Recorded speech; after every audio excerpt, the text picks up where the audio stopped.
KKM JCM కాలేజ్ని పిలవద్దంటే విన్నారా? ఇప్పుడు చూడండి, వీళ్ళు ఎప్పుడు ఇంతే సార్, కొట్టుకొని చేస్తూ ఉంటారు.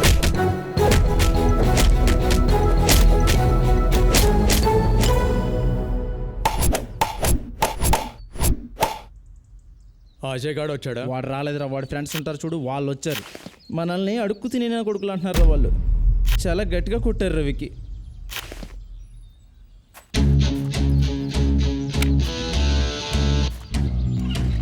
అరే పదా,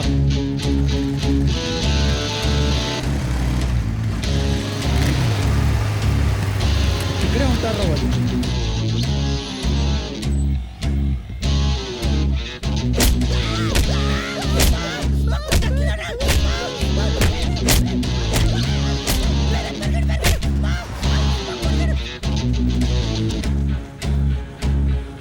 రేయ్ మీ కాదురా, ఒక్కరోజు అజయ్ గాడుకుంటది.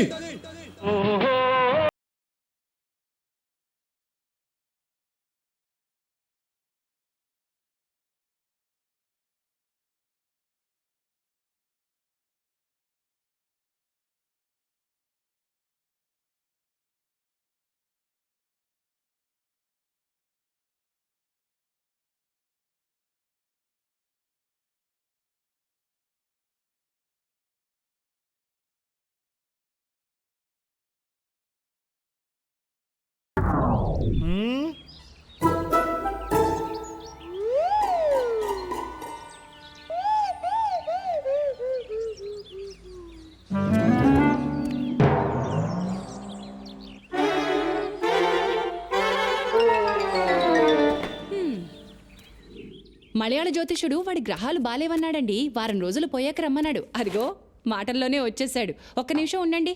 ఏరా నాన్న, ప్రాపర్టీ ట్యాక్స్ కట్టేశావా? నాన్న అడుగుతున్నారు.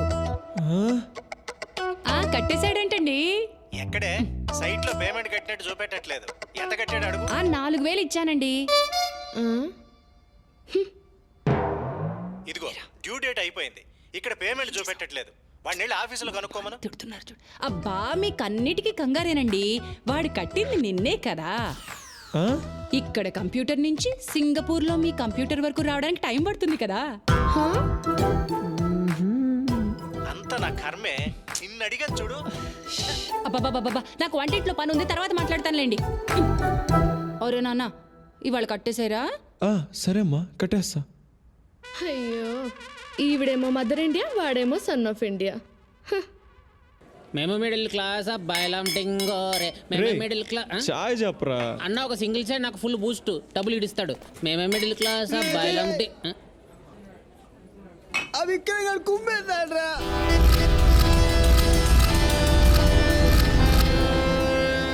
అలా దొరకకూడదురా. వాడిని మే కోపంతో మామే చూపించాడు. ఒక్కరోజు వాడికి ఉంది కచేరి, డబ్బుకు 6 నెలలు హాస్పిటల్లో ఉండాలి. అవునరా, అడు ఉండాలిరా. రే శ్యామ్, సినిమాకి వెళ్దామా? వెళ్దాం రా. డబ్బులున్నాయా? ₹1 లేదురా. మా నాన్న కాలేజ్ ఫీజు కట్టమని ఇచ్చాడు, కట్టేసి వస్తా. నీది కూడా కట్టాలా? ఫీజు ఏంట్రా? ఫీజు తర్వాత కడదాం. వద్దురా, మా నాన్న సంగతి నీకు తెలియదురా, చంపేస్తాడు రా. ప్లీజ్ రా. టెన్షన్ పడుకు, టెన్షన్ పడుకు. చెప్పు. నువ్వెక్కడికి పోతావు? ఈ కాలేజ్ ఎక్కడికి పోతుంది? వచ్చే నెల ఇస్తా.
ఏంటండి, ఎవరు మీరంతా? ఎందుకు వచ్చారు? ఏమ్మా, మీ అబ్బాయి ఇలా అందరి దగ్గర అప్పులు చేస్తూ జల్సా చేస్తూ ఉంటే మీరు చూస్తూ ఊరుకుంటారా? అయ్యో. ఆఖరికి ఈ స్కూల్ పిల్లాడి దగ్గర కూడా అప్పు చేశాడు. ఇలాగైతే ఈ దేశమంతా అప్పు చేసేలా ఉన్నాడు. అంటే అండి అంటే ఏమైందంటే అమ్మా. ఏంట్రా ఇది నువ్వు లోపలికి వెళ్ళు, ఏదో ఒకటి నేను తీసుకొస్తావు మాట్లాడతా. ఏంట్రా మాట్లాడేది? కూర్చోండి సార్. అస్సలు మన భారతదేశాన్ని ఎక్కడెక్కడ ఎన్నెన్ని అప్పులున్నాయో మీకు తెలుసా? తెలీదు. చెప్తాను వినండి. చెప్పు. ప్రపంచ బ్యాంక్ దగ్గర మన దేశం 1945 నుండి 2015 వరకు అంటే 70 ఏళ్లలో మనం ఎంత అప్పు తీసుకున్నామో మీకు తెలుసా? తెలీదు. $104 బిలియన్. బిలియన్ అంటే తెలుసా? 100 కోట్లు అంటే 10 లక్షల కోట్లకు పైనే. ఓహో. ఇండియాలో ఉండే ఒక్కొక్క సిటిజన్ పేరు మీద 32,812 రూపాయల అప్పు ఉంది. మీ జీతం ఎంత? 60,000. 60,000 జీతం తీసుకునే మీ పేరు మీద కూడా 32,812 రూపాయలు అప్పు ఉంది. అర్థమైందా? నీ పేరేంట్రా? శ్రీ సాయి కృష్ణ వెంకటేష్. ఆ శ్రీ సాయి కృష్ణ వెంకటేష్ పేరు మీద కూడా 32,812 రూపాయలు అప్పు ఉంది. నా పర్మిషన్ లేకుండా నా దేశం నా పేరు మీద అప్పు తీసుకున్నప్పుడు నా సరదా కోసం నేను నిజాయితీగా అప్పు చేస్తే తప్పంటారా? ఇదేంటి నేను అడుగుతున్నా. బాగుందిరా నీ అప్పు తీరి. అసలు నువ్వు క్లాసులకే వెళ్ళవు, పుస్తకాలే ముట్టుకోవు. ఇన్ని విషయాలు నీకు ఎలా తెలుస్తాయిరా బాబు? మా అమ్మ కొంతకాలం ఫైనాన్స్ మినిస్టర్ గా ఉంది. ఆహా, సరేనా? సరేలే వస్తా. అయ్యో అప్పుడే వెళ్ళిపోతున్నారేంటి? అమ్మా నీకు నీ కొడుకో దండం. ఓ ముద్దు పెట్టవే జిగేలు రానే. అమ్మా జిగేలు రాని, అమ్మా జిగేలు రాని, వెనుక చూడమ్మా. మా జిగేలు రానే. ఇక్కడికి రా. మళ్ళీ రా.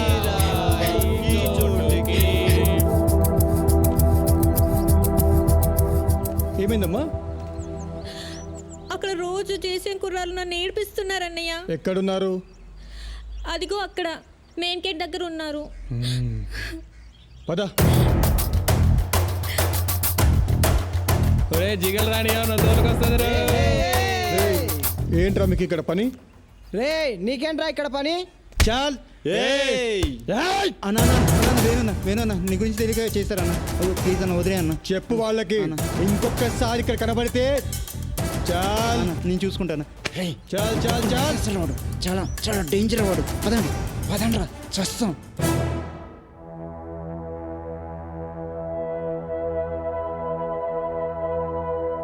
చూడండి బాయ్స్, మీ 2 కాలేజీలు సిటీలోనే చాలా ఓల్డెస్ట్ కాలేజెస్, కానీ గ్రేడింగ్లో మాత్రం చాలా బ్యాడ్ పొజిషన్లో ఉన్నాయి. ఇలా ప్రతిదానికి మీరు గొడవ పడుతూ ఉంటే మేము గ్రేడింగ్ పెంచలేం. మీకు ఏమైనా ప్రాబ్లం ఉంటే నాకు చెప్పండి, నేను సాల్వ్ చేస్తాను. మన కల్చరల్ ఈవెంట్లో వీలే సార్ మమ్మల్ని అడుగు తినేవాళ్ళు అన్నారు, అందుకే శుభ్రంగా ఇచ్చాం. మీరు అడుక్కు తినేవాళ్ళేరా? మీరు అడుక్కు తినేవాళ్ళే. సార్ ఈరోజు మార్నింగ్ మా కాలేజ్ అమ్మని ఏడిపించారు సార్ వీళ్ళు. సార్ ఏ అందుకే 4 పీకి పంపించాం. చెత్త నా కొడుకులు. మాటలు తిన్నగారని. ఏంట్రా తిన్నగా వచ్చేది? నేను అలాగే బాయ్స్, మాట్లాడతా. No unparliamentary language.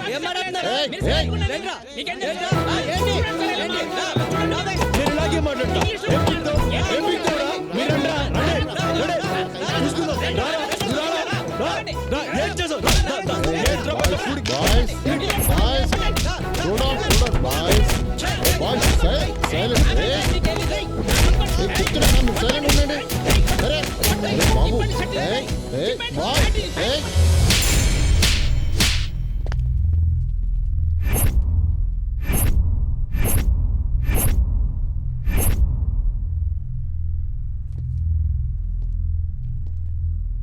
అబ్బా ఇప్పుడు ఎలా? కొట్టాడా? ప్రొఫెసర్ని కొట్టాడా? అమ్మా త్వరగా రా, స్కూల్ కి లేట్ అవుతుంది. వస్తున్నానే. ఇదిగో 3,000 రూపాయలు ఇస్తున్నాను, జాగ్రత్త. పోయిందనుకో మీ నాన్నకు నువ్వే సమాధానం చెప్పుకోవాలి. ఏంటమ్మా ఇంత చిన్న పిల్లకి ఇంత డబ్బు ఇస్తున్నావా? అసలు బయట పరిస్థితులు బాలేవమ్మా. ఇంట్లో కూడా పరిస్థితి బాలేదన్నయ్య. బయట దొంగలున్నారు దీపు. ఇంట్లో కూడా దొంగలున్నారన్నయ్య. అమ్మా ఇది చిన్న పిల్ల, చెప్తే అర్థం కాదు. ఫీజేగా నేను కడతా. సర్లేవే, ఎవరు కడితే ఏమైంది? తీసుకో. ఓయ్ మదర్ ఇండియా, వాడికి డబ్బులు ఇవ్వకు. ఇచ్చావో నేను నాన్నకి ఇప్పుడే కాల్ చేస్తా. ఏంటే మీ నాన్న అంటే నాకు భయం అనుకుంటున్నావా? ఊరికే నాన్న పేరు చెప్పి బెదిరించేస్తున్నావు. ఇదిగోరా నువ్వు తీసుకో. డబ్బులు తీసుకుని దాని స్కూల్కి వెళ్ళి కట్టేసా, కట్టి నుంచి కాలేజ్కి వెళ్ళిపో. నువ్వు పో. సరేమా. పెద్ద పోజు ఒకటి.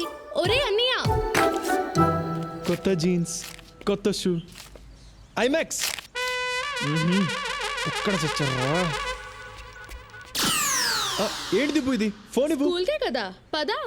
వేణు ఇంటికి వెళ్ళి తర్వాత స్కూల్కి వచ్చి ఫీజు కడతా. ఈ స్టోరీస్ ఎందుకురా బాబు? ఫస్ట్ వచ్చి స్కూల్లో ఫీజు కట్టు, తర్వాత వెళ్ళి నాయకర్ వాళ్ళ ఇంటికి వెళ్ళు. పద పద. దిబ్బు రే రారా.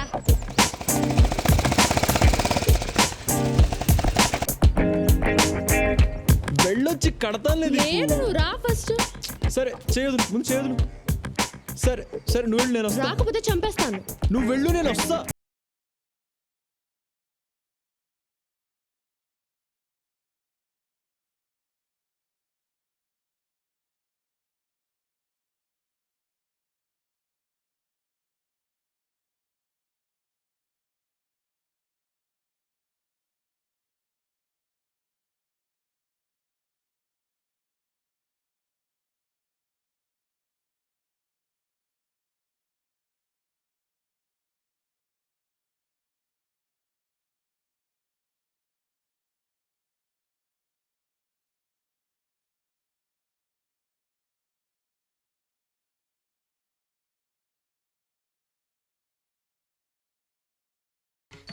అందరూ ఎలా ఉన్నారు అంకుల్?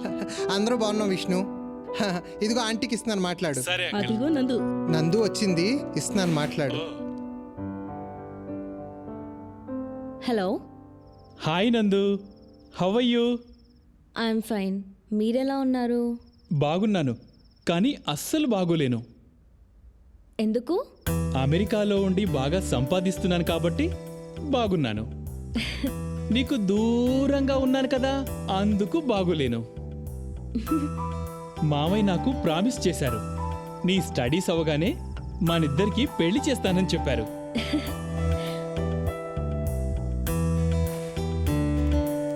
పెళ్ళంటే ఎంత సిగ్గుపడుతుందో చూసావా? ఇదిగో ఆంటీకి ఇస్తున్నాను మాట్లాడు. హలో, హలో ఆంటీ, ఎలా ఉన్నారు? బాగున్నాం. అంకుల్ ఎలా ఉన్నారు ఆంటీ? అంకుల్కి బెంగళూరు ట్రాన్స్ఫర్ అయింది. నెలకొకసారి వచ్చి వెళ్తున్నారు. నాకన్నిటికీ అన్నయ్య వదినే కదా పెద్ద దిక్కు.